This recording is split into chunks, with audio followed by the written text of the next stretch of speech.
اس میں ایک اور واقعہ ہے سورہ کہف میں حضرت موسیٰ اور خضر علیہ الصلاۃ والسلام کا. صحیح ہے بخاری میں اس کی تفصیل ہے. قرآن میں جو واقعہ ہے اس کی وجہ کیا بنی وہ وجہ بخاری میں لکھی ہوئی ہے. حضرت عبداللہ بن مسعود فرماتے ہیں کہ ایک نبی صلی اللہ علیہ وسلم نے فرمایا کہ حضرت موسیٰ علیہ السلام سے ایک دفعہ لوگوں نے پوچھا کہ اس وقت دنیا میں سب سے بڑا عالم کون ہے؟ موسیٰ علیہ السلام نے فرمایا میں. اور بات بالکل درست بھی تھی, پیغمبر سے بڑا تو دنیا میں کوئی نہیں ہوتا. لیکن اللہ کو آپ کا یہ انداز پسند نہیں آیا. ہر صحیح بات کہنے کی نہیں ہوتی. تواضع بہت بڑی چیز ہے. آج کل یہ تواضع مارکیٹ میں شارٹ, بس میں سب سے بڑا ہوں باقی سارے, حالانکہ آپ سب سے چھوٹے ہوتے ہیں. وہ بھی ایسا, وہ بھی ایسا, وہ جو کیڑے نکالتے رہتے ہیں نا بیٹھ کے, وہ بھی غلط, وہ بھی غلط, وہ بھی غلط, مجھ سے اللہ کام لے رہا ہے, اس کا مطلب آپ سے تو کام لے ہی نہیں رہا. تو موسیٰ کلیم اللہ اتنے بڑے, ان کی زبان سے یہ نکل گیا سب سے بڑا عالم کون ہے؟ میں. بات صحیح تھی لیکن اللہ کی طرف پھیرنا چاہیے تھا. تو اللہ نے آپ کو تنبیہ کی, فرمایا موسیٰ جو کچھ علوم میں نے دوسروں کو بھی دیے ہیں جو آپ کو نہیں دیے, تو جاؤ آپ ایک بندے ہیں ہمارے فلاں فلاں جگہ پہ, سفر کر کے چلے جاؤ, وہاں ایک بندے سے آپ ملاقات کرو تو آپ کو پتہ چلے گا کہ کچھ چیزیں اللہ نے ان کو ایسی دی ہیں جو آپ کو بولو نا نہیں دی. حضرت موسیٰ علیہ السلام اپنے خادم کو لے کے چلے گئے اور اللہ نے بتایا کہ اس کی نشانی ہے کہ مچھلی ٹفن سے نکل کے سمندر میں زندہ ہو کے چلی جائے گی. کچھ نشانی بتائی کہ کچھ ایسا ہوگا. اب جب یہ وہاں پہنچے ہیں تو کہیں ایک جگہ کنارے پہ آرام کیا تو وہ مچھلی نکل کے زندہ ہو کے سرنگ بنا کے چلی گئی. اب جو ان کے خادم تھے نا وہ بھول گئے کہ ایسا ہوا ہے, اور صبح اٹھ کے پھر یہ آگے چلے. چلتے چلتے تھک گئے. حضرت موسیٰ علیہ السلام نے فرمایا آتینا غداءنا لقد لقینا من سفرنا ھذا نصبا, لاؤ بھائی دوپہر کا کھانا لے کر آؤ, اس سفر میں تو ہمیں بڑی تھکاوٹ ہو گئی ہے. پیغمبروں نے ناشتے نہیں کیے کبھی بھی. غدا کہتے ہیں 11 بجے کا کھانا. عربوں میں عادت تھی کہ 11 بجے کھانا کھاتے تھے دوپہر کا, پھر قیلولہ کر کے آرام کرتے اور رات کا کھانا مغرب کے بعد کھاتے. یہ تمام صحابہ پیغمبروں کی سنت ہے. ناشتے کا لفظ قدیم عربی میں آپ کو ملے گا ہی نہیں. ناشتہ جو ہے نا گوروں نے انٹروڈیوس کروایا, یہ گوروں نے تعارف کروایا اس کا. سمجھتے نہیں ہو بات. یہ 2 ٹائم کھاتے تھے, اور گوروں نے صرف ناشتہ نہیں, گوروں نے ایسے کھانے ہمیں متعارف کروائے ہیں کہ ان سے ہماری صحتوں کی ایسی کی تیسی. مسلمان روٹی کھاتا تھا, گورے کے آنے کے بعد ڈبل روٹی کھا رہا ہے. اب بتاؤ روٹی نقصان دہ یا ڈبل روٹی؟ ڈبل روٹی. مسلمان روٹی کھاتا تھا, گوروں نے برگر متعارف کروایا. برگر, پیزا, یہ سب کہاں سے آئی ہیں؟ مسلمان لسی پیتا تھا, وہ واقعہ سنا لسی پیو لسی, اور گوروں نے کیا؟ Cold drink. تو صحتوں کے برباد کرنے میں گوروں کا بہت بڑا دخل ہے. وہ الگ بات ہے, پھر وہی بتا بھی رہے ہیں کہ یہ نقصان دہ, یہ ٹھیک ہے نا, کہ خود ہی کہہ رہے ہیں چھوڑ دو یہ چیزیں, لیکن اب آپ نے ایسا چسکے لگا دیے کہ اب لوگ دنیا چھوڑنے کے لیے تیار ہیں, پیزے چھوڑنے کے لیے تیار نہیں ہیں. تو مسلمانوں کی خوراکیں 2 ٹائم ہوتی تھیں. وہ شام کو چائے میں ڈبو کے کھانا, سموسے, یہ سب گوروں نے متعارف کروایا. مسلمان نہیں کھا, مسلمان 2 ٹائم. ہم نے اپنے بزرگوں کو دیکھا ہے, وہ بتاتے تھے ہم تو ناشتہ جانتے بھی نہیں تھے کیا ہوتا ہے. 11 بجے کھا کے سوئے. اچھا گورے میں قیلولہ نہیں ہے, یہ قیلولہ چھڑوایا ہم سے گوروں نے ہے. ہندوستان میں, افغانستان میں, ایران میں, پوری دنیا میں جہاں بھی مسلمان آپ کو ملیں گے, قدیم مسلمان سب دوپہر کھانے کے بعد سوتے تھے. گوروں نے جب ہندوستان پہ حکومت کی ہے تو قیلولے کا لفظ اور قیلولے کی عادت مارکیٹ سے نکال دی. سمجھتے نہیں ہو بات کو. تو کچھ چیزیں ہماری وراثت میں تھیں, ان کو لے لینا چاہیے. خیر اب عادی ہو گئے ناشتے کے, کر لیں آپ, منع نہیں ہے, لیکن پیغمبروں کی ہے. تو حضرت موسیٰ علیہ السلام نے فرمایا تھک گئے ہیں, کیا لے آؤ؟ کھانا لے کر آؤ. انہوں نے کہا اوڑے وہ مچھلی کھانی تھی, مچھلی تو ڈبکی لگا کے سمندر میں چلی گئی ہے. تو حضرت موسیٰ کیا کھا رہے تھے کھانے میں؟ فش.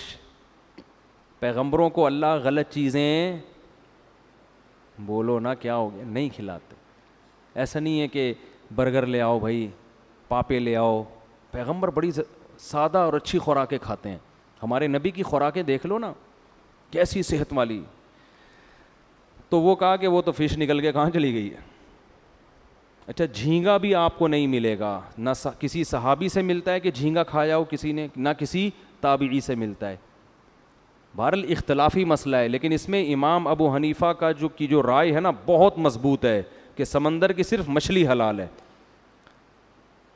بہت مضبوط رائے امام صاحب کی, کیونکہ مچھلی کھانے کا ہی تذکرہ ملتا ہے ہمیں. اس پہ دلائل میں دے چکا ہوں, ابھی اس کا موقع نہیں ہے. تو خیر قرآن میں بھی کہیں نہیں ملتا. یہ بات کہتے ہیں قرآن سے ثابت ہے کہ مچھلی کے علاوہ, وہ آیت کا مفہوم کیا ہے وہ میں بیان کر چکا ہوں. بہرحال اختلافی مسئلہ, اس میں شدت جائز نہیں ہے. تو حضرت موسیٰ علیہ السلام واپس پلٹے. ارے بھائی وہی تو جگہ تھی جہاں اللہ نے حکم دیا تھا کہ خضر کو تلاش کرو. وہاں گئے تو حضرت خضر علیہ السلام سے ملاقات ہوئی. تو انہوں نے کہا بھائی اللہ نے کچھ چیزیں آپ کو بتائی ہیں جو مجھے نہیں ہیں, تو میرے پاس نہیں ہے, تو اللہ نے مجھے بھیجا ہے کہ میں آپ سے وہ سیکھوں. تو حضرت خضر نے فرمایا کہ آپ ان چیزوں میں صبر نہیں کر سکتے. کیوں حضرت خضر نے یہ کہا؟ انہوں نے کہا میں کچھ ایسے کام کروں گا آپ صبر بولو نہیں کر سکتے. حضرت خضر کو پتا تھا یہ ان کے پاس شریعت کا علم ہے, اور یہ کوئی بھی غلط کام دیکھ کر برداشت بولو نہیں کریں گے. اور ان کے لیے یہی ہے, جو علماء ہوتے ہیں, جو واعظین ہوتے ہیں, جو امت کے خیر خواہ ہوتے ہیں, وہ غلط کام دیکھ کر برداشت نہیں کرتے. تو آپ نہیں صبر کر سکتے. انہوں نے کہا ستجدنی انشاء اللہ صابرا, اللہ نے چاہا تو آپ مجھے صبر کرنے والا پاؤ گے. تو انہوں نے کہا ٹھیک ہے میرے ساتھ چلو, لیکن شرط یہ ہے کہ میرے کسی کام پہ آپ نے اعتراض نہیں کرنا, کیونکہ اللہ نے آپ کو میرے پاس بھیجا ہے نا, تو میں جو کچھ کروں گا اللہ کے حکم سے کروں گا, آپ نے اعتراض نہیں کرنا ہے. چلو بھائی چلتے ہیں سر. تو سمندر میں بیٹھے, کشتی میں بیٹھے, غریب آدمی کی کشتی تھی. کنارے پہ اترنے سے پہلے حضرت خضر نے اس کشتی کو توڑ دیا, پھٹا نکال دیا اس کا. حضرت موسیٰ علیہ السلام نے فرمایا اخرقتھا لتغرقھا, پبلک ساری ابھی ڈوب کے ہلاک ہو جاتی ہے, بڑی مشکل سے بچے ہیں. لقد جئت شیئا امرا, کچھ سمجھ میں آنے والی بات, یعنی کیا کر رہے ہیں آپ یہ. حضرت خضر نے فرمایا کہ الم اقل انک لن تستطیع معی صبرا, میں نے کہا نہیں تھا کہ آپ صبر نہیں کر سکتے. حضرت موسیٰ کو ایک دم یاد آیا, انہوں نے فرمایا کہ لا تؤاخذنی بما نسیت, بھائی اگر میں بھولے سے کوئی غلطی کر رہا ہوں تو اس پہ آپ مجھے مت پکڑیں. انہوں نے کہا چلو ٹھیک ہے, اب آرام سے چل رہے ہیں. آگے گئے, ایک لڑکا آ رہا تھا, حضرت خضر نے پکڑ کے اس کو مار دیا, یا تو گردن اڑا دی اس کی, یا کس طریقے سے قتل کر دیا اس کو. حضرت موسیٰ نے فوراً فرمایا اقتلت نفسا زکیۃ بغیر نفس, اس نوجوان نے کسی کو قتل بھی نہیں کیا اور بلا وجہ ایک معصوم جان کو آپ نے قتل کر دیا. لقد جئت شیئا نکرا, یہ بھی کام اچھا نہیں ہے. حضرت خضر علیہ السلام نے فرمایا الم اقل لک انک لن تستطیع معی صبرا, میں نے تو پہلے ہی آپ کو بولا تھا کہ آپ میرے ساتھ صبر نہیں کر سکتے. حضرت موسیٰ نے اب خود اپنی سزا ان کو بتائی, کہا کہ ان سألتک عن شیء بعدھا فلا تصاحبنی, بس اب میری سزا یہ ہے کہ اب میں نے اگر سوال کیا تو سزا یہ کہ آپ میرا راستہ جدا, یعنی مجھے اپنے آپ سے جدا کر دیں بس. اب آگے گئے ہیں, حتیٰ اذا اتیا اہل قریۃ استطعما, ایک بستی میں گئے مسافر بن کے. ان لوگوں سے بولا بھائی ہم مسافر ہیں, تھوڑا سا ہمارا انتظام کر لیں کوئی کھانے پینے کا. تو انہوں نے کہا نہیں, وہ بڑے کنجوس قسم کے لوگ, مسافروں کا خیال بھی نہیں کر رہے. تو حضرت خضر نے دیکھا بستی والوں کی ایک دیوار تھی, گرنے لگی تھی نا, نقصان ہو جاتا, تو انہوں نے اس کو سیدھا کر دیا.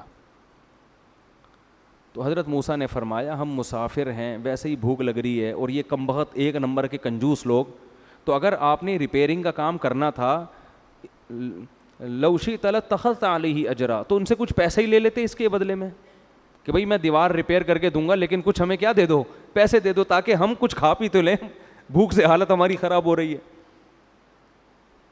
حضرت خضر نے فرمایا ھذا فراق بینی و بینک, اب میرا اور آپ کا راستہ کیا ہو گیا جدا. جب نبی صلی اللہ علیہ وسلم نے یہ واقعہ سنایا, بخاری میں حدیث ہے, آپ نے فرمایا کہ اللہ موسیٰ پہ رحم کرے, اگر صبر کر لیتے تو کچھ اور بھی چیزیں ہمارے سامنے آ جاتی, اور کچھ واقعات آ جاتے. پھر حضرت خضر نے ان تینوں کی حکمتیں بیان کی کہ جو کشتی تھی یہ غریب آدمی کی ہے جو سمندر میں بیچارے اجرت پہ مسافروں کو دائیں بائیں کرتے ہیں. آگے ایک بادشاہ ہے وہ کشتی کو غصب کر لیتا ہے ظالم, تو وہ عیب دار کشتی کو غصب نہیں کرتا. تو میں نے یہ کشتی اس لیے توڑی ہے کہ وہ عیب دار دیکھ کر اس کشتی کو واپس کر دے گا. اور وہ جو لڑکا ہے, یہ لڑکا جب بڑا ہوتا تو اپنے والدین کا سخت نافرمان بنتا, جبکہ والدین ان کے نیک اور صالح ہیں, پرہیزگار ہیں. تو اللہ نے ارادہ کیا کہ اس بچے کو موت دے کر اس کے بدلے میں ان والدین کو دوسرا بچہ دیں, اور وہ بچہ ان کی آنکھوں کی ٹھنڈک بنے گا. ماں باپ تو سمجھ رہے ہیں ہمارا بچہ مر گیا, لیکن میں نے قتل اس لیے کیا اللہ کے حکم سے کہ اس کا نعم البدل اللہ ان کے اگر یہ زندہ رہے گا تو والدین کو بہت ستائے گا. اور رہا وہ جو بستی کا مسئلہ, دیوار کا, بستی میں اس دیوار کے نیچے خزانہ ہے, اور وہ خزانہ یتیم بچوں کا ہے, اور ان یتیم بچوں کا باپ بہت نیک آدمی. وَكَانَ أَبُوهُمَا صَالِحًا, ان کا باپ کیا ہے,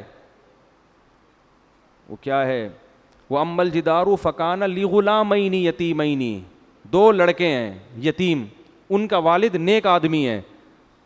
تو اللہ نے مجھے حکم دیا ہے کہ بھئی یہ خزانہ گر گیا تو یہ کنجوس قوم جو ہمیں فری میں کھانا کھلانے کے لیے تیار نہیں ہے, یہ تو سارے خزانے لوٹ لے گی.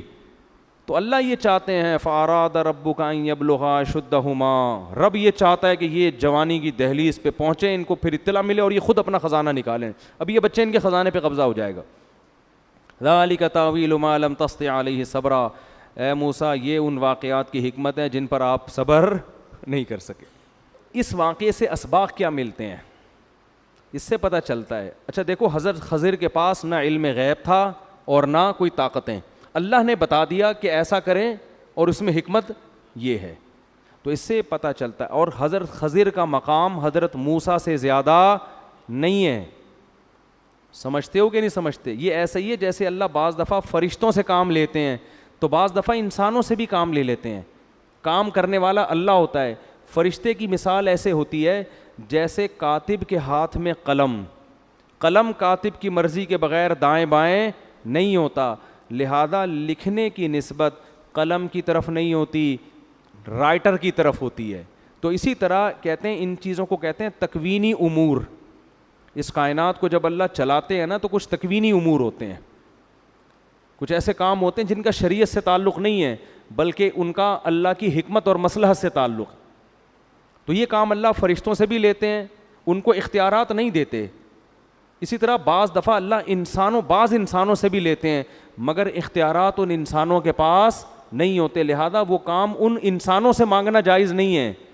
جیسے ہم فرشتوں سے نہیں مانگتے نا, کیونکہ ہمیں پتہ ہے بارش فرشتہ تھوڑی دے گا, بارش کون دے گا؟ اللہ. ہاں وہ فرشتوں کے ذریعے دے دے. حضرت مریم کو جو بیٹا ملا اس میں جبریل کی قدرت نہیں ہے, قدرت کس کی ہے؟ اللہ کی. تو جبریل تو ایک ذریعہ بنے ہیں, اسی وجہ سے جبریل سے کبھی بھی اولاد نہیں مانگی جاتی, یہ شرک ہے. اب کوئی کہے جبریل آپ نے مریم کو شوہر کے بغیر بیٹا دے دیا تو مجھے بھی, میری تو بیوی بھی ہے, ہم دونوں صحت بھی ہیں, رپورٹیں بھی بالکل کلیئر آ رہی ہیں, سب کوئی بیماری بھی نہیں ہے, تو اے جبریل آپ ہمیں بیٹا دے دیں. تو یہ کیا ہو جائے گا؟ کفر, یہ شرک, کیونکہ جبریل کو بیٹا دینے کا اختیار نہیں ہے. تو اسی طرح خضر علیہ السلام کو بھی یہ اختیارات نہیں تھے بلکہ اللہ نے کسی خاص موقع پہ ان کو بتا دیا کہ یہ کام میں یہ حکمت ہے, آپ یہ کر دیں. تو اس لیے علماء کہتے ہیں کہ اللہ کی طرف سے ایسا نظام ہوتا ہے کہ غیب سے اللہ تعالیٰ لوگوں کے حالات بگاڑ بھی رہے ہوتے ہیں اور بنا بھی رہے ہوتے ہیں. تو اس میں ہمیں کیا سبق ملتا ہے کہ اللہ اپنی مخلوق سے غافل بولو نہیں. اب وہ دیکھو بچے کو مار کے چلے گئے, اب ماں باپ تو رو رہے ہوں گے, ہائے ہمارا چھوٹا سا بچہ پتہ نہیں کیسے مر گیا, ہائے ہائے یہ ہو گیا. ان کو پتہ نہیں بھائی اللہ نے آپ کے لیے یہ بہت اچھا, یہ بہت قتل بھی کر دیتے ہیں بچے بڑے ہو کر ماں باپ کو. اسی طرح وہ جو دیوار صحیح ہو گئی تو اب وہ لوگ تو سمجھ رہے ہیں قوم کے لوگ, یار ہم تو ایک نمبر کے کنجوس, مگر ہماری دیواریں پھر بھی فری میں کیا ہو رہی ہیں؟ صحیح ہو رہی ہیں. تو تمہیں نہیں پتہ کہ یہ جو دیواریں صحیح ہو رہی ہیں اصل میں تم کمبختوں کے ظلم سے یتیموں کو بچایا جا رہا ہے. اور یہ بھی کہ یتیموں کے لیے صحیح ہو رہی ہیں, ہر ایک کے لیے نہیں, ان یتیموں کے لیے جن کے والد نیک آدمی. تو پتہ چلا آپ کے والدین اگر نیک ہیں یا آپ اگر نیک ہیں تو غیب سے اللہ کیسے آپ کے بچوں کے لیے انتظام کرتا ہے. نہیں آ رہی بات؟ کیسے غیب سے انتظامات ہوتے ہیں آپ کے لیے. تو تقوی للہیت اپنے اندر پیدا کرنی چاہیے. اللہ کسی کو بھی خضر بنا کے بھیج سکتا ہے. خضر کو نہ بھی بھیجے, خضر علیہ السلام تو انتقال ہو گیا, بہت سے کہتے ہیں زندہ ہیں, واللہ عالم, ہمارے پاس کوئی ان کی زندگی کی کوئی دلیل نہیں ہے. بعض لوگ کہتے ہیں ہماری ملاقات ہوئی ہے تو پھر ان سے آپ پوچھ لیں جا کے, میری تو اب تک ایسی کوئی ملاقات ہو نہیں سکی. حضرت عیسیٰ کی حیات پر تو دلائل قائم ہیں, حضرت خضر کی حیات پر کوئی قرآن و سنت میں کوئی دلیل نہیں ہے. تو اللہ کیسے غیب سے کیا کرتے ہیں انتظام, کیسے اللہ تعالیٰ نے غیب سے انتظامات کیے ہیں ان کی نیکی کی وجہ سے. تو آپ اگر نیک ہیں تو اللہ پتہ نہیں کہاں کہاں سے آپ کے غیب سے آپ کے بچوں کی مدد کرے گا, بچوں کی نہیں تو بچوں کے بچوں کی. تو یہ خاندانی اثرات نسلوں میں چلتے ہیں. تو یہ ہمیں اسباق ملتے ہیں.